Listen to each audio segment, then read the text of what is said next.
Salve pessoal, tudo bem? Está no ar o episódio 95 do podcast da Página 5. Aqui Rodrigo Casarim. Página 5 é também a coluna de livros que edito no portal UOL.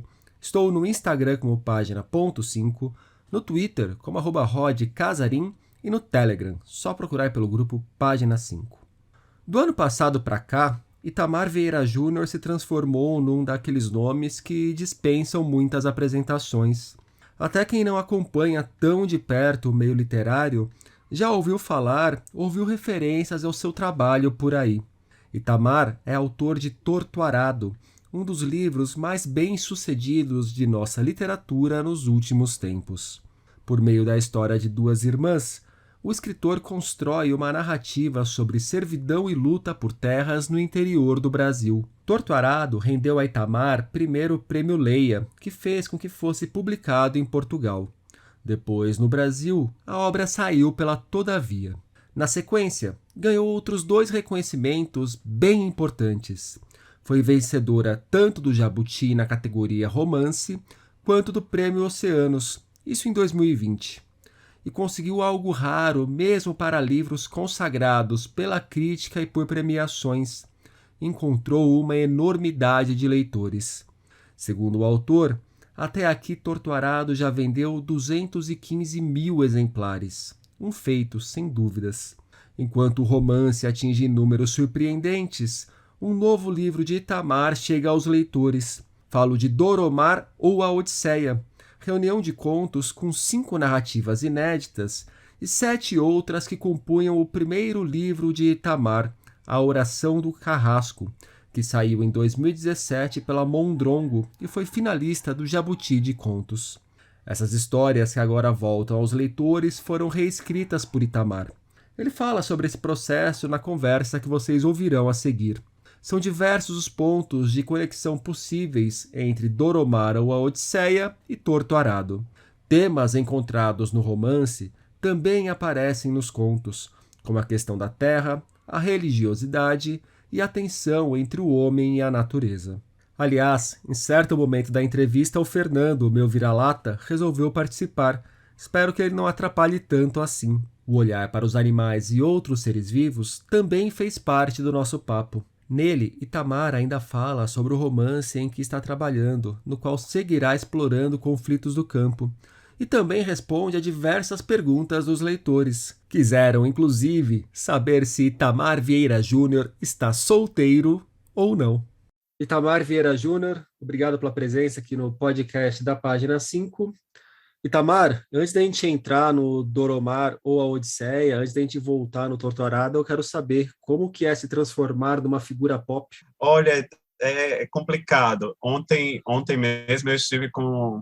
Foi ontem, anteontem. Levei minha mãe ao dentista, porque a gente é isolado há tanto tempo em casa, ninguém ia a dentista. Aí levei minha mãe na dentista e estava de máscara, óculos escuro, né? Porque foi tão engraçado, porque eu disse, minha mãe, se ela perguntar quem foi que te indicou, você disse que foi seu filho, mas não dá mais detalhes. E aí ela veio buscar minha mãe na sala e fez, você está fazendo sucesso, hein, tal. É meio estranho. Eu costumo achar graça dessas coisas, né? Então, não sei ainda, Rodrigo. Assusta em algum momento? Assusta um pouco, né? Nesse país louco, ainda mais quando a gente pensa do que as pessoas são capazes ultimamente por causa de política, e o fato de me tornar mais conhecido, eu continuo sendo o mesmo, então eu falo de política quando é necessário, mas agora mais pessoas, isso chama mais a atenção das pessoas, né? E aí a gente fica com o pé atrás, né, com receio de violência, mas vai seguindo. Itamar Vieira Júnior é a única coisa que deu certo no Brasil nos últimos 2 anos. E nada, tem um país aí imenso esperando a hora de emergir, e as pessoas continuam amando, fazendo arte, apesar deles, né, apesar de tudo. Itamar, Doromar ou a Odisseia. Na epígrafe do livro você traz um verso de Adonis. Nasci numa aldeia, pequena, reclusa, como útero, e ainda não saí dela. Sua literatura, tanto nos contos desse livro quanto no Torto Arado, olha muito para uma aldeia rural, onde há luta pela terra, uma tensão muito grande com a natureza, tanto provocada pelo homem, quanto pela destruição da natureza, quanto no lido com a natureza em si, na sua forma mais selvagem, conflitos entre quem tudo pode e quem aparentemente nada pode, ou é ensinado a nada poder. Essa é a sua aldeia desde sempre, ou essa é uma das aldeias que você escolheu para si? Essa é a aldeia que eu ainda não consegui sair, Rodrigo. Assim como no verso do Adonis, essa é a aldeia que eu cresci e que eu não consegui sair ainda. É, é, é, é curioso porque quando a gente lê autores durante algum tempo, e a gente fica pensando pelos caminhos que eles enveredam com a sua literatura, parece que aquilo indica, né, sobre o que eles irão falar durante toda a sua trajetória literária. Mas muitos nos surpreendem, né? E assim, eu não me encerro nesses temas. São temas que atualmente são caros para mim. E por isso, vai e volta, eles retornam, né? Mas essa é a minha aldeia. E existe algo, Rodrigo, que na nossa literatura, né, eu vejo o Brasil, apesar deles, né, um país imenso, um país com uma história, uma trajetória, né, muito peculiar, uma história épica, e para cá confluíram muitos povos. É uma história de violência, mas ao mesmo tempo de sonhos e paixões, né?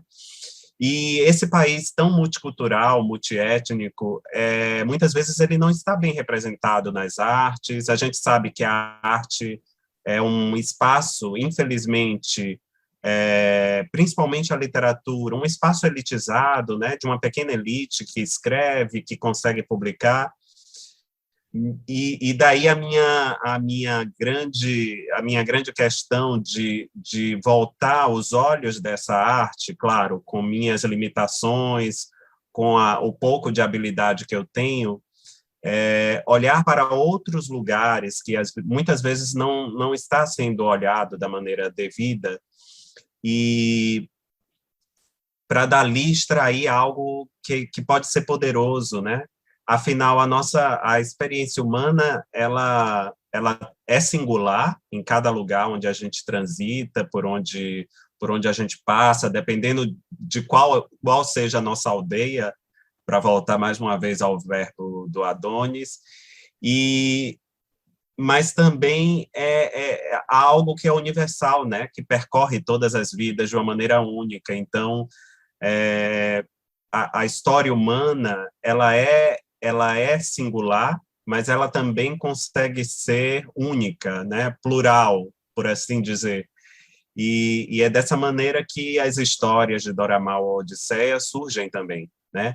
É importante ressaltar, Rodrigo, que uma parte dessas histórias, desses contos, foram escritos antes de Torto Arado e outra parte foi escrita depois do romance.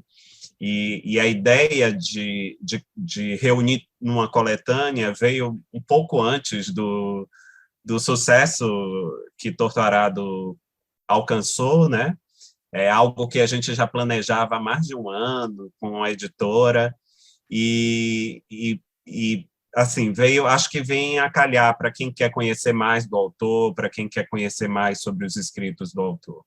Ele sai no momento que ele estava planejado para sair desde sempre, ou houve uma antecipação por conta do sucesso para aproveitar a maré torturada, Itamar? É incrível, mas o que eu vou te dizer, mas ele foi planejado, ele saiu no tempo devido, não houve antecipação, não houve nada. A gente, acho que acordou isso em agosto do ano passado, veja só, agosto do ano passado, eu, a editora e a gente, né, e ali começamos já a trabalhar.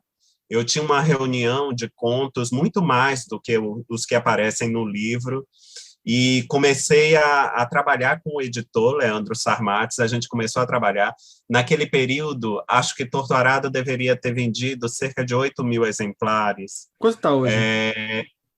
Hoje já vendeu 215 mil exemplares. O boom mesmo veio depois dos prêmios Jabuti e Oceanos, né, que foi em dezembro do ano passado. Então, a partir de janeiro, as vendas cresceram bastante. Mas a Dora Maar Odisseia ele foi planejado antes. O Dora Maar, ou a Odisseia, voltando para a constituição dele, ele carrega em si todo a Oração do Carrasco, que foi o seu primeiro livro, Sim, que saiu pela foi. Mondrogo em 2017. Todos os 7 contos da Oração do Carrasco estão no Dora Maar ou a Odisseia. Inclusive, o conto que dá nome ao Dora Maar ou a Odisseia está no A Oração do Carrasco, Tá, e o tá conto que sim. dá nome à Oração do Carrasco está no Dora Maar ou a Odisseia. Mas os contos foram reescritos pelo que eu comparei dos dois. Sim, Se não foram totalmente reestruturados, houve muitas alterações em construções de frase, opções de linguagem. Por que essa opção de colocar a Oração do Carrasco reescrito inteiro dentro do Dora Maar ou a Odisseia? Não seria melhor fazer uma outra edição da oração? Ou foi acerto com editoras? então, foi um acerto que envolveu a editora. A princípio, a ideia era reeditar a Oração do Carrasco, mas aí a gente quis fazer algo maior, acrescentar contos inéditos, né, que não tinham sido ainda apresentados aos leitores.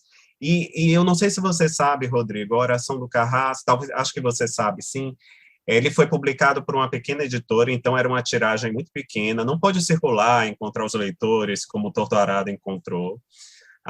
Todavia abriu as portas para publicar esse livro.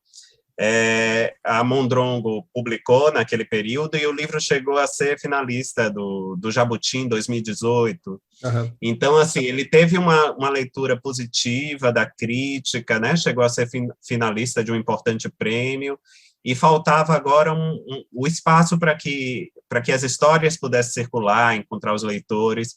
Era um desejo engraçado, que não era tanto um desejo do autor, mas eu vi que era um desejo das pessoas que leram o livro, né? O editor, Leandro Sarmates, a minha agente, a Mariana Teixeira Soares, e os leitores sempre falavam, quando é que vai ter uma edição, quando é que vai ter uma edição, onde é que a gente consegue encontrar, depois que descobriram Torturado. Então, eu acho que teve um movimento nesse sentido, e por isso foi também editado. As histórias vieram, né? As histórias vieram por inteiro, e eu aproveito sempre a oportunidade para revisar, reescrever. Agora, muito mais ainda com o apoio do editor, né? Eu acho que ele tem essa possibilidade de ler e debater os escritos com a gente. E porque escrever é isso, é algo que nunca acaba, nunca tem um ponto final, né? Pelo menos comigo, o livro sai da minha mão e vai para as mãos da editora quase que à força. Eles retiram e dizem, olha, agora não vamos mais revisar, porque se eu pudesse, eu revisaria infinitamente. Claro, tem um momento que cansa, né? E aí você prefere guardar. Mas Eles tiram de eu você e te aproveitei colocam esse numa momento para caverna para reler. você não ligar também, né? Exatamente. Exatamente. Mas eu aproveito para revisar. Se me disserem assim, olha, vai ter uma edição, Torturado tem tido reimpressões, né? Mas disserem, vai ter uma edição de Torturado, vamos rever. Eu tenho até medo, porque talvez eu sinta vontade de mudar muitas coisas. Eu não costumo reler depois que é publicado por isso, porque esse trabalho do autor parece não ter fim. Eu vou te antecipar uma das perguntas que eu gostaria de fazer sobre o Torturado, Itamar. Depois de todo o sucesso que ele está fazendo, tem críticas para tudo que é lado, e vieram algumas críticas, se não exatamente negativas, mas apontando eventuais problemas na história. Críticas que você tenha visto, que você acha que faz sentido, tem alguma coisa que você mudaria hoje na estrutura, em alguma opção do Torturado? Você olha para a crítica e fala, puxa, isso aqui é verdade, se eu fosse reescrever, eu me atentaria a isso. Olha, é engraçado O livro saiu em 2019, saíram críticas naquele período, muita coisa foi escrita, mas ainda era uma coisa assim, o comum que escrevem sobre os livros que saem, né? Mas depois dos prêmios Jabuti e Oceanos, aí começaram a sair mais coisas, assim, numa quantidade incrível, né? À medida que o livro ia sendo conhecido e sendo lido também, acho que despertou o interesse das pessoas que resenham e escrevem críticas. E aí começou a sair muita coisa, e eu lia. Algumas coisas eu concordava, outras eu não concordava, e aí, de uns tempos para cá, eu não leio mais nada, né? Eu não costumo ler. Por quê, Rodrigo? Eu acho que o projeto, o meu projeto literário, ele não pode ser moldado pelo que a crítica espera ler, nem pelos que os leitores esperam ler. É algo que deve correr independente, é aquele meu vínculo com a própria escrita, que vem de muito tempo. Não estou dizendo que o que eu escrevo seja maravilhoso nem perfeito, muito pelo contrário, mas eu não posso escrever a partir de uma perspectiva, de uma expectativa, vamos dizer assim, uma expectativa de mercado, uma expectativa de crítica e uma expectativa dos leitores. Eu preciso ser honesto e coerente comigo. Eu acho que todo autor que olha seriamente para a literatura e para a arte da escrita, ele precisa ser honesto, antes de mais nada, consigo. Então, eu resolvi que nem elogio, porque o elogio termina ali colocando num lugar que parece que você é intocável. Então, o elogio, ele também não faz muito bem nesse sentido, faz até determinado ponto, mas demais, tudo que é demais é sobra, né? E, ao mesmo tempo, a crítica, eu acho a crítica importantíssima. Eu costumo, tempos ou outro, ler livros e até escrever alguma crítica sobre esses livros, mas eu acho que o que escrevem, as críticas, elas não devem moldar, nem devem guiar a forma que eu tenho que escrever. Antes de mais nada, eu devo ser coerente comigo mesmo. Então, aos poucos, eu comecei a estabelecer uma certa distância sobre o que escrevem, seja elogio ou seja crítica mesmo, né? Uma crítica, às vezes são críticas, como eu poderia dizer, tem críticas assim que eu acho que são honestas, independentes de elas serem boas ou más, elas se atêm à obra e ao aspecto da obra, né?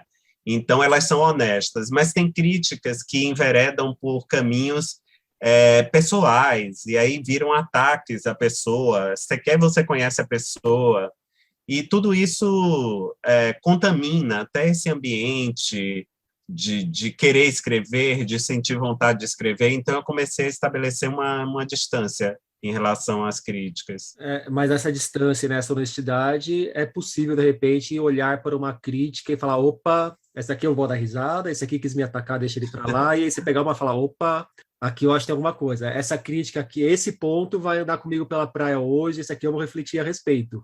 É um movimento de honestidade consigo, né? De você também se permitir questionar Sim. as suas honestidades.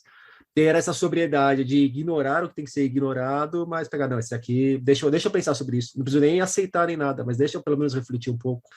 Eu costumo pensar, recentemente eu até li, não é uma crítica, saiu um ensaio na revista Piauí desse mês, e muito interessante. E aí a pessoa que escreveu, ela se ateve bastante aos aspectos da obra, e teve um momento, por exemplo, que ela disse assim, que gostaria de...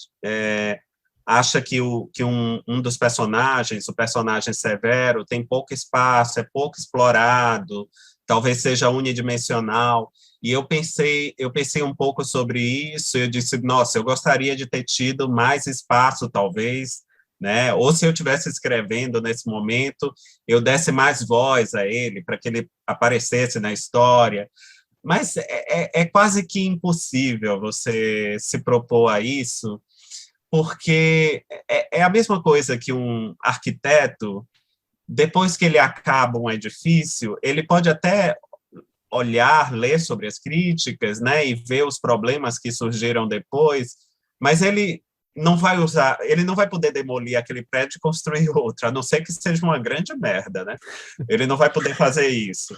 Mas ele agora seguia, talvez, aquilo que ele considera, ele seguia para os próximos trabalhos, né? Ele consegue se guiar. Provavelmente, se for uma grande merda aquele prédio, vão deixar demolir, mas vão chamar outro arquiteto para erguer no lugar, né? Ninguém vai É bancar de novo o mesmo verdade. arquiteto para, não, tudo bem, a gente vai demolir esse prédio, se constrói outro, aí a gente banca. É verdade, é verdade. Itamar, falando em momento e voltando para o novo livro de contos, a mudança de título de A Oração do Carrasco para Doromar ou A Odisseia foi uma opção para não confundir com aquele anterior? Poderia chamar o novo, por exemplo, de A Oração do Carrasco, edição, revista ampliada e acrescida de novos contos, ou atende ao momento seu que agora você acha que faz mais sentido mesmo chamar Doramar ou A Odisseia do que A Oração do Carrasco? Eu acho que as duas coisas. Foi uma sugestão do editor. Pensamos sobre o título, A Oração do Carrasco, né? É um título forte, pesado, tem uma questão do momento que vivemos, né? Um momento duro da nossa realidade nacional, No mas a conto, um dos sensibilidade carrascos é um presidente. também, né? Mas acontece, tem também aí a sensibilidade do editor para trazer um título que consiga abarcar a completude das histórias, eu penso, né? Então, pensando nisso, Doramal, a Odisseia, ele é um título que, ainda que fale de uma única história ali dentro, se a gente for pensar nas demais histórias, são odisseias pessoais, né? Odisseias improváveis de inúmeros personagens, desde a personagem Alma, né? A mulher escravizada que foge do cativeiro e se embrenha até o sertão da Bahia para fundar ali uma comunidade, até o arcebispo do Rosário ouvindo uma voz, claro, uma ficção, uma voz de uma mulher negra, conduzindo o seu pensamento durante a elaboração da sua grande obra, né, O Manto da Apresentação. Então, ali são histórias que mínimas, assim como a história de Doramar, que sai da casa onde ela trabalha e caminha e para a periferia da cidade, né, se dirige, se movimenta para a periferia da cidade, e aquele caminho em paralelo à sua vida pregressa pode ser visto como uma odisseia. Da mesma maneira, os outros personagens também vivem suas odisseias pessoais. Daí a sensibilidade do Sarmatis para ver que era mais adequado trazer esse conto, ou esse título, desculpe, para o conjunto de histórias. Mas ele, no próprio livro, ele informa, né? Tá, se eu não me engano, na orelha do livro, ali diz que são os contos de A Oração do Carrasco, acrescidos de outros contos, ou seja, e a todo momento eu estou falando nas entrevistas Uhum. e faço essa referência. Mas foi algo estético. Eu acho que título de livro, título de história é algo que exige muito do autor, né? Eu, por exemplo, tenho pavor de títulos grandes, Casarim, que são frases inteiras e que você se perde no meio do título, né? Você não consegue lembrar de jeito nenhum. Acho que título tem que ser direto, ter palavras fortes e que demarquem muito bem o que está ali naquele volume ou naquele romance. A gente já falou um pouco da questão da terra na segunda pergunta que eu te fiz, e nos contos, o Doramar ou a Odisseia tem a terra, tem a casa ocupada, que não deixa de ser também uma leitura por essa questão do território, tem o rio interrompido por uma barragem que vai impactar numa comunidade indígena lá embaixo, que não tem mais plantar, onde plantava a comida e precisa ir atrás comida em quem está ali barrando o rio, então esse impacto em cadeia. Tem essa questão da luta pelo domínio do espaço físico dos recursos naturais, que são, me parece, dois temas centrais aí na nossa produção. Você já passou sobre isso também. Mas tem uns outros pontos muito interessantes que também aparecem no Torto Arado. Eu queria que você falasse um pouco a respeito disso, que é a ideia de comunidade, de ancestralidade, principalmente uma ancestralidade africana. Tem uns personagens que parecem atravessar uns longos períodos históricos, uns personagens que são mais que o personagem em si, são grandes símbolos. A questão da fé de religiões menos mainstreams do que o catolicismo padrão, ou as religiões bíblicas. Por que esses temas te interessam tanto? Vêm dos seus estudos? Estão relacionados à questão da terra mesmo? Vem das pessoas que também habitam sua aldeia? Acho que, antes de mais nada, vem das pessoas que habitam minha aldeia. Então, tem uma relação direta com minha ancestralidade, tem uma relação direta com as pessoas que me cercam. As religiões, né, esse aspecto da fé, da religião, é algo que sempre fez parte da minha vida, desde de tempos remotos, né, a partir dos meus avós, da minha mãe, do meu pai, ou seja, e isso é algo que cresce na comunidade, né, no meu entorno, as pessoas que estão próximas. E é muito curioso porque eu não sou religioso, mas eu me interesso muito pela linguagem mística, né? Eu acho que ela faz parte da dimensão humana e é algo que podemos explorar de uma maneira muito direta, porque aquilo vai dar muitos sentidos para a nossa própria humanidade. Então, se você quer falar de alguém, você deve falar daquela pessoa por completo. E a dimensão religiosa nunca deve ser desprezada, se ela de fato existe. E a religião não faz, assim, eu não sou religioso, né, mas eu costumo me interessar pela religião muito pelo lado, por guardar essa dimensão onírica da vida humana, né? Aquilo que a gente não pode tocar, que a gente não pode ver, mas que está em inúmeras culturas desde tempos imemoriais. Então, meu interesse é um interesse que também, eu diria, é um interesse sociológico, um interesse antropológico, porque, né, nas religiões se constroem, claro, nada é perfeito e maravilhoso, mas o aspecto que me interessa é justamente os laços de solidariedade que se constroem a partir da prática religiosa, como em Torto Arado. Torto Arado, o jaré, muita gente não sabia o que era o jaré, passou a saber o que era o jaré depois da leitura de Torto Arado. O jaré é uma prática magnética, né, pela própria forma como ela se dá, como se realiza. Tem um tanto de religião xamânica, tem um tanto de religião de matriz africana, incluindo aí o catolicismo também, o catolicismo rural. Mas o que me despertou interesse pelo jaré foi justamente a possibilidade que a religião constituía, dava aos seus praticantes de se constituir enquanto comunidade, irmãos e irmãs, criando laços de parentesco fictício, porque o curador é a mesma coisa na religião de matriz africana, é o pai e a mãe de santo, né? Ou seja, ali o parentesco ele surge sem precisar de consanguinidade, né?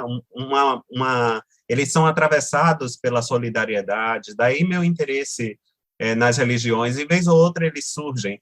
No último conto, que é o conto Manto da Apresentação, o arcebispo do Rosário, ele teve a arte dele tem uma influência católica cristã muito forte, né?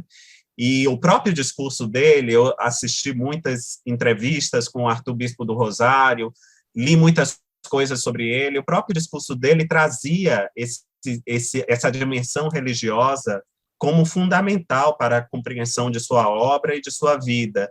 E aí eu não podia falar de outra forma, né? Não poderia ser de outra forma. Inclusive, incluindo vocábulos que ele utilizava na fala dele, Jesus Filho, né? Tudo isso volta, claro, que com a licença poética, criando isso de uma maneira muito, cuidando disso de uma maneira muito, tentando dar uma alma artística a isso, né? Você tinha perguntado se eu tenho cachorro, aí, ele resolveu participar Tô também. vendo, tá participando da entrevista. O... Aí daqui a pouco as daqui latem, porque aí estão latindo. Camargo, eu ia te colocar uma outra questão, mas já que o Fernando resolveu participar, eu vou fazer a pergunta com ele ao fundo. Os animais são bem presentes nas histórias do Doromar, do Sim. Odisseia, nos contos, algumas vezes em situações de cortar o coração. Não é só o cachorrinho pet que aparece, aliás, se é que aparece o cachorrinho pet, são animais no estado natural dos animais, e o estado natural dos animais é uma coisa muito longe do que a gente idealiza, né? Muitas vezes, quando a gente fala da natureza, ainda mais a gente, eu digo aqui de São Paulo, que vive tão distante da natureza de verdade. Você é um cara bem preocupado com os animais, né? Você tem aí seus cachorros, você tem uma cachorrinha cadeirante, né? Sou sim. Como que eles vão parando nas suas histórias? E eles invadem a história, né? Lá em Torturada, a gente tem o cão Fusco, que é um cão perneta, inclusive, né? Um cão que só anda com 3 patas. Tem a onça, que vai e volta, aparece, e ela ganha significados transcendentais também, não só da vida dela animal, mas uma vida que transcende a própria vida animal. E em Doramá Odisseia a gente vai encontrar inúmeros, né? Desde o encontro de Doramá com um cão com a orelha destruída, e aquilo atormenta muito ela, até a baleia que é encalhada, né? Que aparece encalhada numa ilha que a gente não sabe muito bem qual é, e passando por muitos outros animais, a galinha que é degolada, né? No conto A Oração do Carrasco. Eu acho que isso é algo que me acompanha desde sempre, Rodrigo, essa sensibilidade com a questão animal, mas é uma sensibilidade que eu não diria que seja algo filantrópico. Eu acho que é uma parte da minha compreensão, da minha humanidade, né, daquilo que é relevante para mim, de que no planeta Terra não há uma espécie dominadora e outras espécies a serem dominadas. Talvez parta de um senso de equidade que eu tento cultivar, um senso de equidade em relação a tudo que é vivo. Não só os animais, mas eu acho que o mesmo ocorre com as plantas, né? O mesmo ocorre com toda forma de vida, de que não há uma forma de vida superior. Toda vida, ela é importante, é relevante, é parte desse meu senso de equidade. Acho que isso foi ganhando mais força à medida que eu fui avançando, por exemplo, nas minhas leituras sobre cosmovisões e cosmologias indígenas, nas minhas leituras sobre cosmovisões, né, de etnias africanas e de como ocorre, de como eles se relacionam com os animais, né?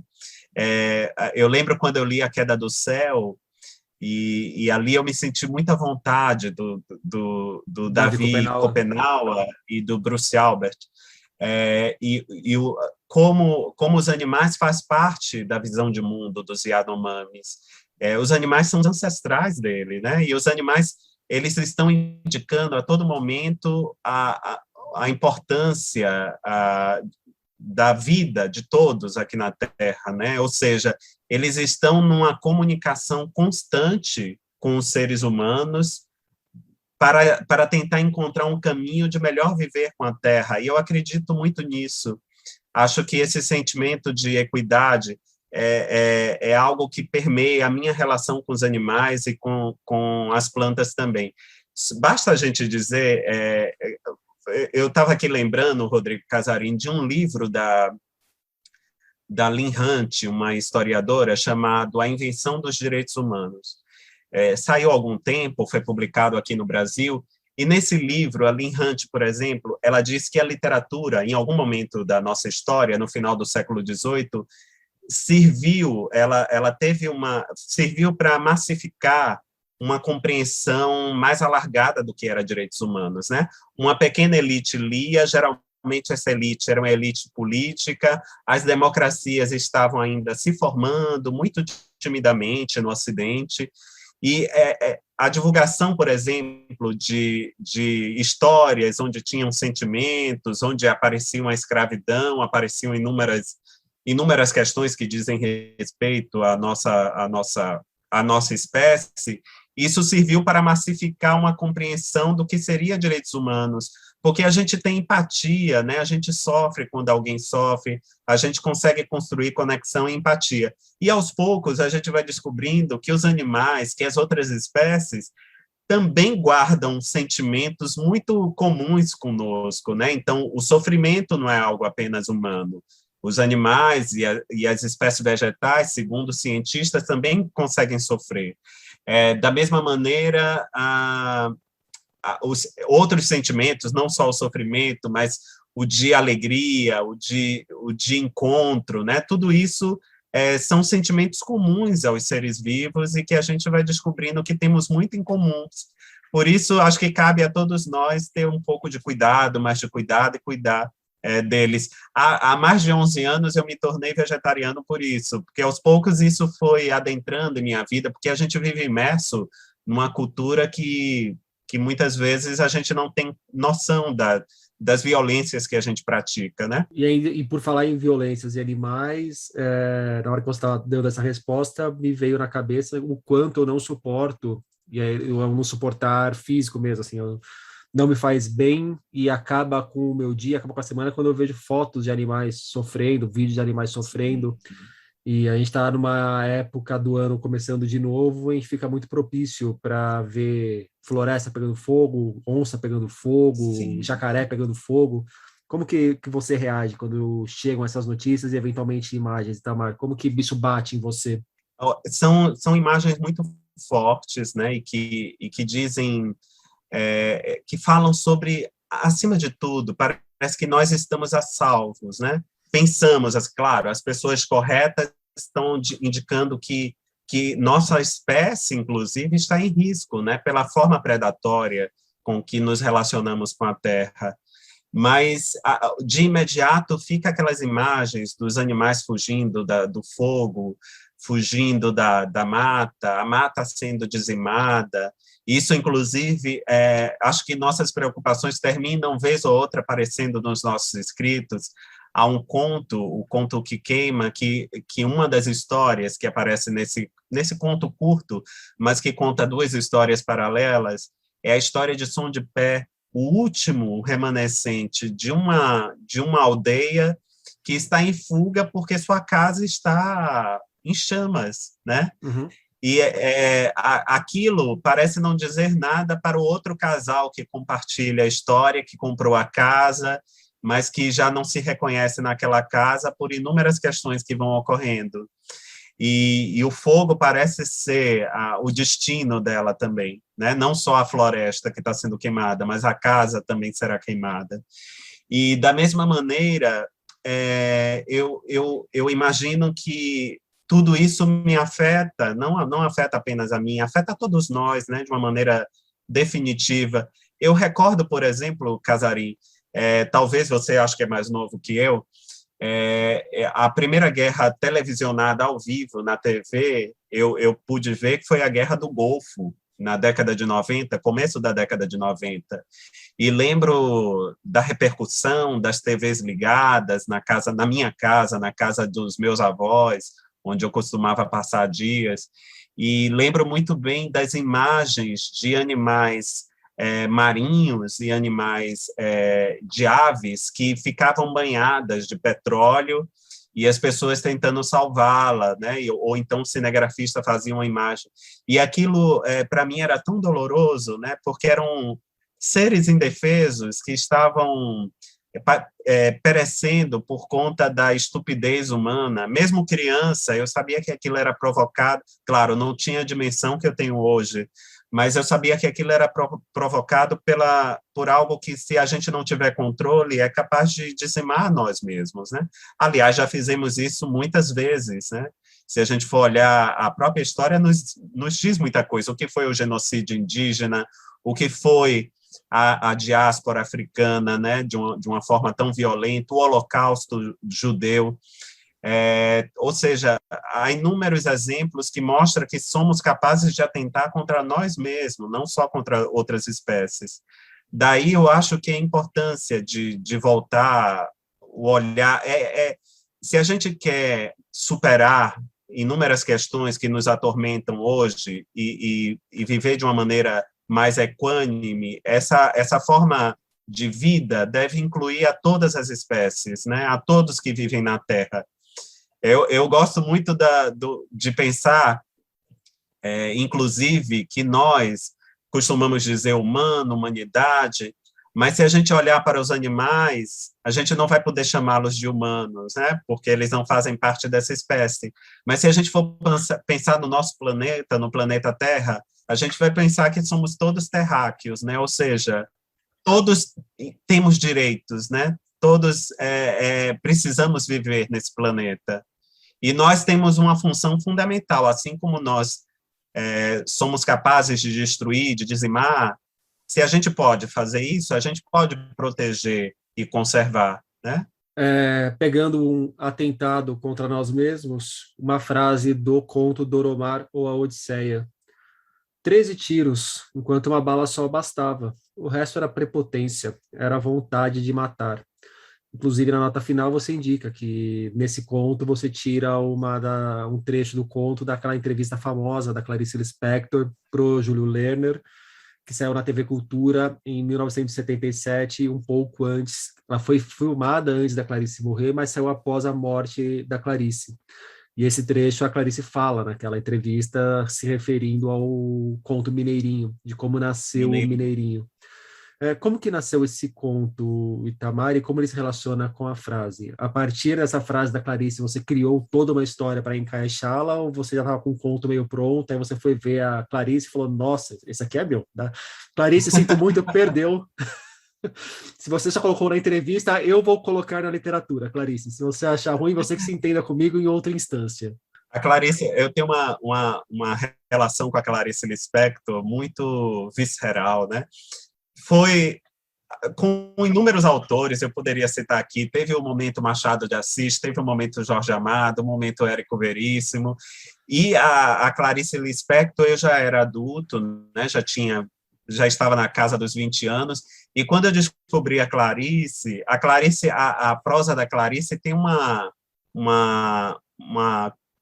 poder encantatório muito forte, né? Ela tinha uma habilidade com as palavras de falar sobre sentimentos, de ir no mais fundo, no mais profundo da nossa condição humana, que eu acho que poucos autores têm essa capacidade que ela teve. Então, a prosa dela é única.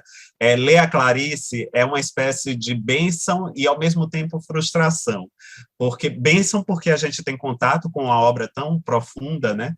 E imortal, porque atravessa aí o tempo e será lida daqui a 100 anos, certamente, e a frustração é porque se a gente quer escrever, a gente nunca, e quando a gente lê Clarice, a gente termina achando que há apenas uma forma de escrever como ela, e quando a gente tenta fazer isso, a gente se sente frustrado, porque ninguém consegue emular, repetir o que a Clarice fez.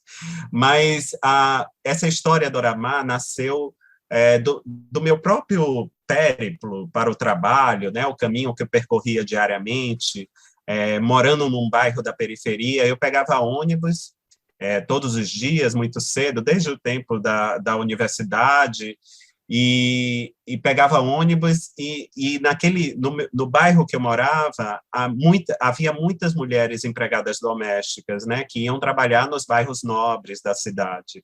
E ali eu no ônibus ia escutando as histórias delas, né, porque elas conversavam entre elas, claro, e eu solitário só me restava ouvi-las, né, e escutando essas histórias, escutando o seu dia a dia, e eu percebi que ali havia algo poderoso, que era que dizia respeito a todos, não apenas a ela, né? Dizia respeito a todos nós, era a vida, era aquela jornada diária, feita de sonhos e feita de muita luta, de muita desilusão também. E aí, a determinada altura da história, um personagem morre. Você que leu, você sabe.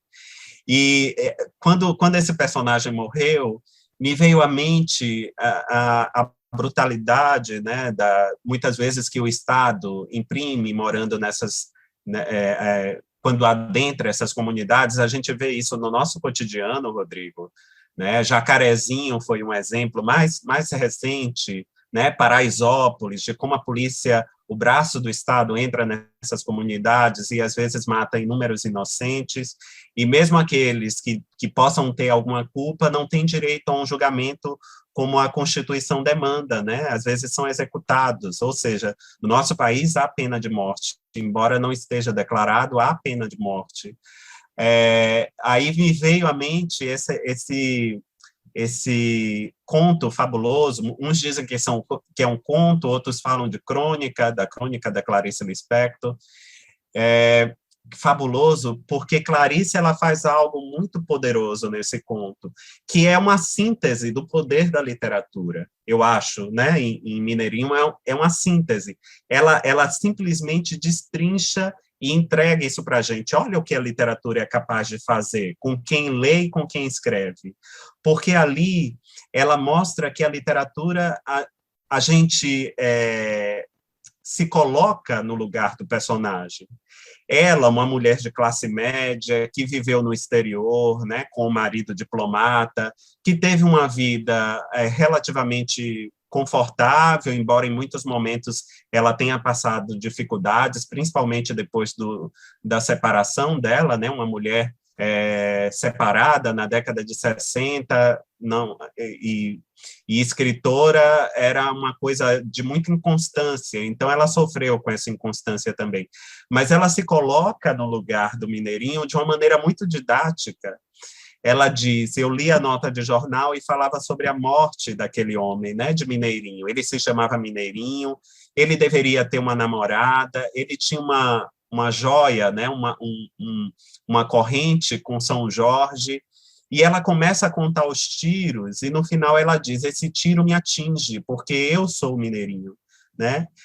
Eu acho que isso é a síntese do que a literatura é capaz de fazer conosco, autores e leitores, principalmente leitores, porque quando a gente lê uma obra, a gente eu digo, a gente faz um trato com o autor e com as personagens que durante um tempo viveremos aquelas vidas, porque a leitura é algo que você faz na sua intimidade, você faz muitas vezes em solidão, e você consegue adentrar pensamentos dos personagens, então você consegue se colocar, mesmo que por breves instantes, no lugar deles.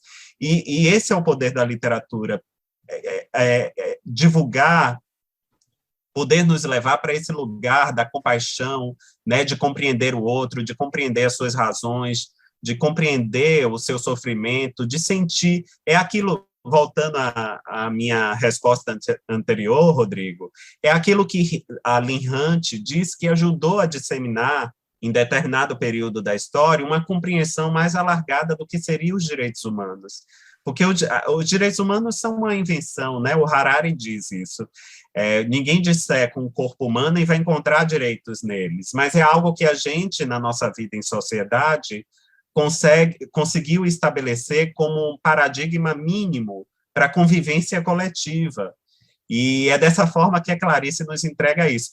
Bom, voltando à história, quando acontece isso com o personagem, da morte do personagem, imediatamente veio a história dessa crônica da Clarice Lispector e a entrevista, onde ela nos diz, além dos seus escritos, ela nos conta didaticamente o que é que ela sentiu. E que as histórias, Rodrigo, nascem das coisas mais improváveis com que a gente se defronta no nosso cotidiano. Perguntas dos leitores, Itamar.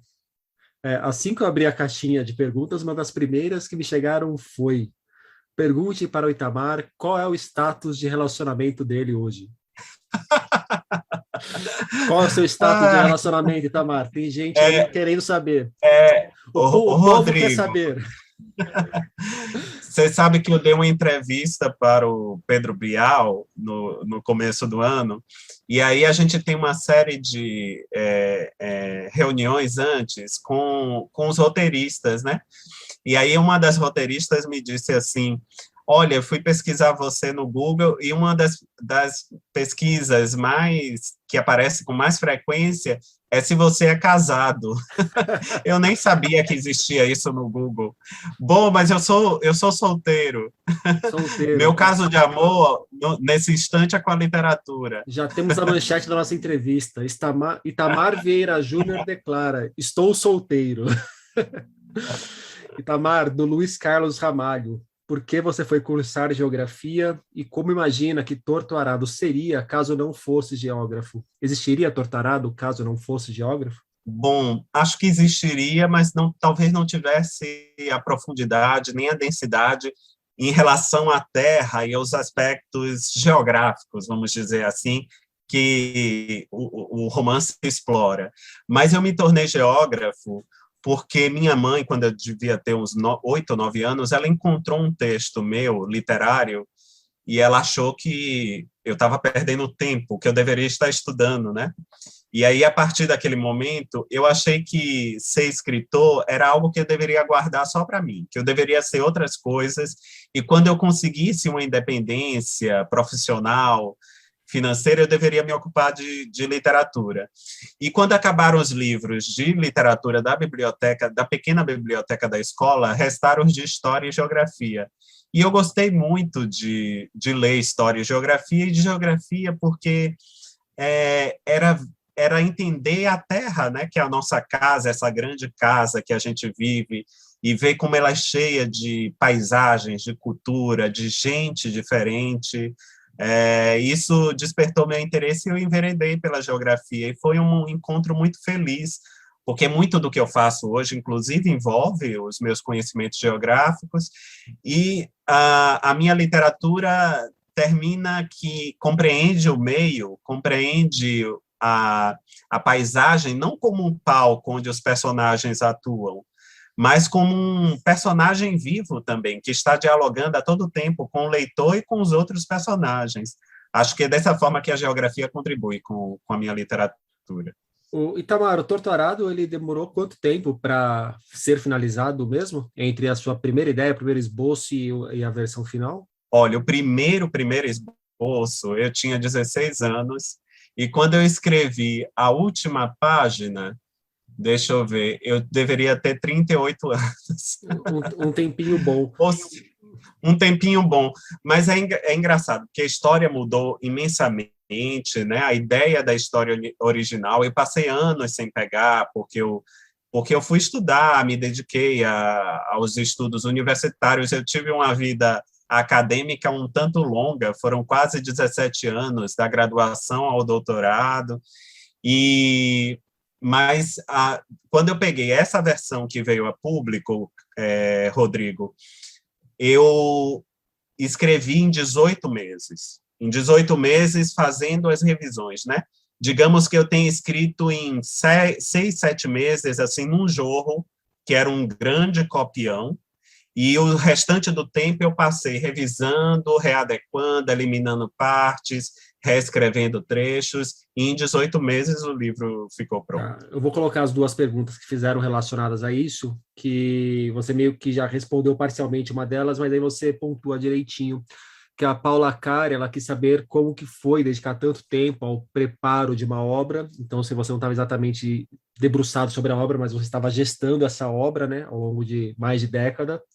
E também nesse sentido, o Vinícius, do Latina Leitura, perguntou como que funcionou a escrita dessas 3 partes do Torturado ao longo do tempo. Se a terceira parte foi escrita muito depois das 2 primeiras, ou se apareceu como ideia na sua cabeça muito depois das 2 primeiras, ou se foi gestada muito depois das 2 primeiras. Então, isso acontece com as histórias. Pelo menos comigo, eu preciso de muito tempo amadurecendo a história, fazendo anotações, conhecendo melhor os personagens. Neste momento, eu tenho escrito E uma história que eu já faço anotações e já escrevo, digamos assim, há 5 anos, e faço leituras e coisas voltadas para aquilo, e tento encontrar os personagens, o ambiente, a história vai se desenvolvendo dessa forma. Então, tem um tempo de gestação que é parecido com o tempo da gestação mesmo, de fato, né, que uma mulher engravida, os animais, os elefantes passam, as elefantes passam 2 anos gestando o seu bebê. Acho que uma coisa parecida acontece com o trabalho literário também. Eu costumo passar muito tempo com os personagens. Não é uma simples ideia, eu sento e a história vem, não. Eu costumo passar muito tempo mesmo entre eles. E sobre as 3 partes de Torturado, quando eu comecei a escrever essa última versão, que é a que veio a público, eu não sabia que a história estaria dividida em 3 partes. Quando eu comecei a escrever a primeira versão, e eu tinha 16 anos, ou seja, era um menino, acho que eu escrevi uma redação naquele momento, era um livro que era dividido em 4 partes, e era uma coisa bem simplória. Cada parte tinha uma relação com a estação do ano. E quando eu comecei a escrever essa versão que veio a público, eu comecei a escrever de uma forma direta, sem me preocupar com as partes que teriam a história. E aí, a determinada altura, era uma personagem que falava, e eu disse, não, agora eu preciso voltar para contar uma história que aconteceu no passado. E era outra irmã que falava. E foi assim que nasceu Torturado, o começo de Torturado. E depois que eu tinha escrito as 2 partes, e enquanto eu escrevia, eu achava que a história se resolveria nas 2 partes. Mas aí eu cheguei a determinado ponto da história e eu vi que a história não se resolvia nas 2 partes e comecei a escrever a 3ª parte da história. Quando eu escrevi a 3ª parte, talvez assim no meu pensamento tivesse uma ideia de que talvez tivesse uma 4ª parte, mas aí eu cheguei ao final da história e eu disse, aqui acaba a história, né? Então há um planejamento inicial, mas isso não quer dizer que esse planejamento será cumprido. A história atual mesmo, que eu estou me dedicando, ela, a princípio, tinha 2 partes, mas agora eu já acho que as 2 partes não são suficientes, né? Mas poderia ser, talvez eu chegasse no final da 2ª parte, que eu ainda não cheguei, e a história se resolvesse ali. Mas agora eu já tenho percebido que não se resolve ali. Ou seja, há um planejamento inicial, mas esse planejamento muda a todo momento no curso da escrita. Então, é bem importante a gente ter as antenas bem dispostas, né, para compreender, ter acessibilidade, captar a alma da história. Acho que só captando a alma da história a gente compreende quando ela começa e quando ela acaba. Essa na qual você está trabalhando é um romance? É um romance. Pretende escrever em menos de 22 anos ou 22 anos é um prazo bom para o Torturado? Eu prometi ao editor que não vai durar 22 anos, não. E sobre o que é essa história? Interessante, Rodrigo, porque quando a Todavia se dispôs a publicar Torturado aqui no Brasil, eu conversei com o editor Leandro Sarmates, né, antes da publicação de Torturado, que durante a minha escrita, né, e esse meu olhar, né, essa minha disposição para explorar as relações do campo brasileiro não tinham se esgotado em Torturado, né, não tinham terminado ali. Então, foi engraçado, eu disse a ele, olha, Torturado é apenas o começo de um projeto maior, né, de um projeto que tem mais histórias para ser contadas. Não é uma continuação do livro, né? Não é uma 2ª temporada, nenhuma série, mas é o desdobramento do meu olhar sobre esse tema. Então, ali, e essa história só também não dá conta do que eu queria dizer em Torturado. É bem provável que haja um 3º romance que ainda volte a este tema. É aquilo que eu senti necessidade de escrever, mas que não cabia em Torturado, então eu volto em outro momento. O Itamar, Aproveitando o gancho dessa relação com editores, a Juliana Berlim, ela mandou uma pergunta que foge da sua obra, mas tem muito a ver com essa relação entre autor e editor.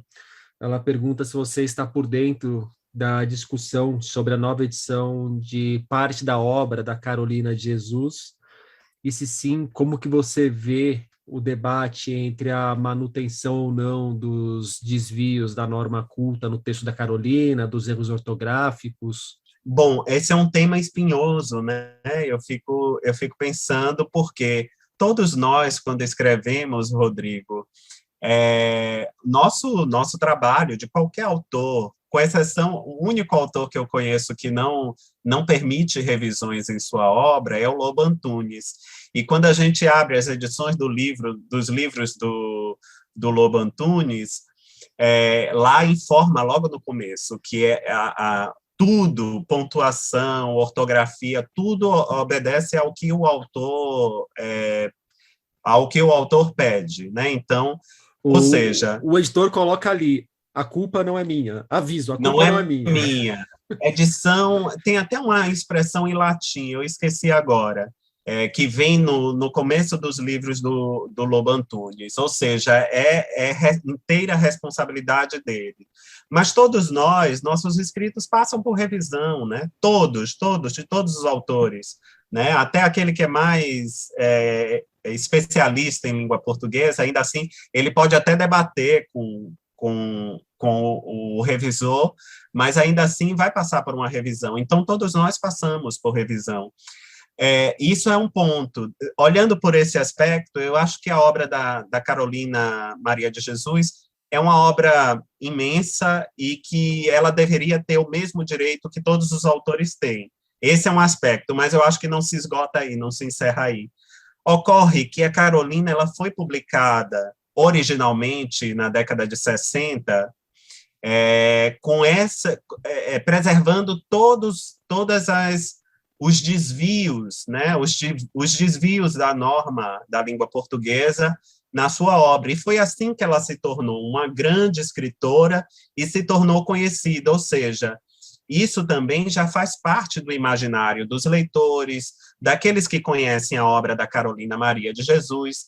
Então, nesse aspecto, eu acho que as curadoras, a Conceição Evaristo e a Vera Eunice, todas as duas curadoras, elas foram felizes nessa decisão, porque o importante é que a obra da Carolina circule, como a editora Companhia das Letras propôs com toda a reedição da obra dela, né? O importante é isso. E eu creio que elas foram fiéis. Infelizmente, não podemos ouvir a Carolina sobre o que ela achava disso tudo, né? Mas elas foram fiéis àquilo que originalmente foi publicado e dizer que esses desvios, eu acho que é um ato político também, sabe, Casarim? Dizer que não é importante para dizer se alguém é bom ou mau escritor, a forma como ele escreve, né? A gente sabe, a Carolina teve uma escolarização precária, mas era uma mulher imensamente erudita, ela lia muitos livros, ela trabalhou muito, a Vera Eunice que conta, ela trabalhou na casa de Dr. Zerbini, como empregada doméstica, e ela tinha direito a folgas, as folgas semanais, ela pedia para ficar na biblioteca dele, e ele permitia, ou seja, ela lia, ela tinha contato com os livros, e ainda assim ela escreveu daquela forma. Então, eu acho que isso também quebra um tanto essa hierarquia, né, sobre o que é escrever correto, sobre o que é falar correto, né, a língua é viva, e aquela foi a maneira que a Carolina escreveu. Então, eu acho, assim, que isso é o que mais importa, e eu acho que a decisão das curadoras foi uma decisão coerente com o que elas pensam, e uma decisão política que deve ser respeitada. Do Rodrigo Dornelles, de que forma imagina que a literatura pode ser utilizada em sala de aula, na educação básica, como recurso pedagógico, em matérias como geografia, história e filosofia? Eu acho que a literatura ela atravessa todos os campos do conhecimento, né? Todos os campos da dimensão humana. Então, ela pode ser usada de todas as maneiras. Ela pode ser usada até na matemática, Rodrigo. Olha, Se a gente for mas me veio pensar... uma coisa na cabeça, tá, Marco? Desculpa, eu vou te interromper para contar. Na hora que você começou a Pô, falar, tenho duas irmãs, uma é 14 anos mais velha, a outra é 15 anos mais velha. Eu sou um acidente. E a minha irmã do meio, 14 anos mais velha, ela é formada em matemática. E eu fui conhecer Malbataan, porque quando ela estava na faculdade, eu era criança, ela foi numa peça do Malbataan que ela tinha que assistir por conta da faculdade, e eu fui junto. Então, eu fui apresentado ao escritor importante da literatura brasileira, olha, graças à faculdade de matemática da minha irmã. Desculpa para você interromper, mas ver, achei que né? era pertinente. Eu achei que É isso ilustrava pertinente, bem. claro. O escritor Jacques Fuchs, que sempre faz essa associação, porque ele é escritor e é matemático também, né? Então, ele faz essa associação. E eu fico lembrando, por exemplo, de livros como o do Georges Perret, O Sumiço, onde some para a gente, some toda a letra, aliás, some para a língua francesa, onde foi escrito originalmente, para a língua portuguesa, a letra E. Não tem a letra E no livro, né? E se a gente for olhar ali, há fórmulas, né, naquela história, ou seja, eu acho que a literatura tem essa possibilidade de ajudar a compreender inúmeros temas, seja a história anda de mãos dadas com a literatura, né? São inúmeras, até o subgênero romance histórico, as pessoas falam, né? A geografia, a ciência, eu acho que a literatura pode ser utilizada da melhor maneira, de todas as formas. Tem uma imensa contribuição a dar à educação, sempre deu e vai continuar a dar, acredito. Então, para a gente fechar, algumas pessoas me mandaram a pergunta querendo saber o que você tem lido e quais autores contemporâneos têm lhe surpreendido. Eu li, como você já foi júri, já fez parte, já foi jurada de prêmios, né, Casarim? Este ano eu li, de maio até agosto, cerca de 60 livros escritos em língua portuguesa, né? Porque eu estou no júri do Oceanos e volto no júri final do Oceanos. Mas aí, assim, eu não posso contar o que eu li, mas eu li muita coisa em língua portuguesa. Eu fui também ao júri do Oceanos desse ano, e as pessoas, Rodrigo, e aí, você o estava, que tem foi de bom? mesmo. Eu falo, olha, tem de bom, tem de ruim, mas eu Não não falo pode. sobre o livro que eu A gente não avaliei. pode falar, infelizmente, o que leu. Mas, assim, dei uma pausa agora, porque eu vou agora pegar...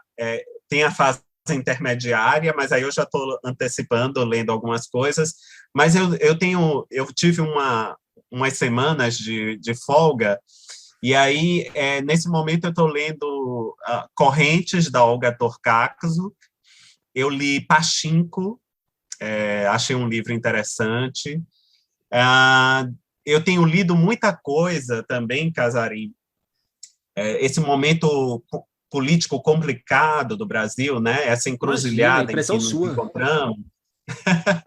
Eu tenho lido muita coisa sobre Brasil e sobre democracia, sobre fascismo. Então, 3 livros que eu li nos últimos tempos, né? Fascismo, um alerta da Madeleine Albright, Como as Democracias Morrem, do Levitsky, e reli Brasil, uma biografia da Lilia Schwartz e da Heloísa Starling. Foi o que me deu um pouco de alento ler Brasil, uma biografia, porque a história do Brasil, claro, é uma história de muitos sonhos e de muitas paixões, mas é uma história de muita dor, muita luta e de muito horror também, né? A história da República, embora breve, é uma história também de horror. E tudo que a gente está vivendo nesse momento, podem acreditar, a gente já viveu coisas piores em outros momentos da história. Isso me deu um certo alento, porque eu andava muito desanimado com tudo, né? Mas compreender a história é algo que nos fortalece. É uma história muito repetitiva e cíclica, né? E cíclica. E a Lilia e a Heloísa Starling, elas fizeram uma coisa muito radical, elas condensam 500 anos de história em pouco mais de 500 páginas. Então, a história do Brasil vira um thriller, vira um tour de force, né? Um épico. E tudo isso faz a gente compreender, ainda que de maneira sucinta, de que somos feitos, né? De que forma esse país foi construído e ainda continua sendo construído, né? Está muito longe de ser acabado. Precisa ainda de muito chão pela frente. Itamar Vieira Júnior, muito obrigado pelo papo. Eu que agradeço, Casarim. Sempre bom conversar com você, falar de literatura.